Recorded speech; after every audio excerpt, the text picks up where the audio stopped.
శత్రువు ఎవరంటే మరెవరో వ్యక్తి కాదు. మీ అన్నిటికన్నా పెద్ద శత్రువు ఏంటంటే భావం. ఈ భావం మరి ఎక్కడ ఉండదు, మీ లోపలే ఉంటుంది.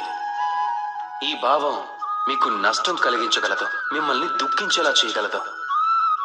భావంలానే అహంకారం, లోభి, క్రోధం, మోహం మీ పతనానికి కారణమవుతాయి. అహంకారం మీరు మరొకరిని తక్కువగా చూడటంలో కారణమవుతుంది. మోహం మిమ్మల్ని వ్యాకులత చెందేలా చేయగలదు. లోభం మీ పనిని పెంచుతుంది. ఇక క్రోధం, దాని అగ్ని అన్నిటికన్నా ముందు మిమ్మల్ని దహించేస్తుంది. ఎలా అయితే మనం వేరే శత్రువు గురించి ఆలోచిస్తామో, ఈ శత్రువు గురించి ఏంటి? ఎలా ఈ శత్రువుని మనం ఓడించగలుగుతాం? ఇక ఈ అస్త్రం పేరే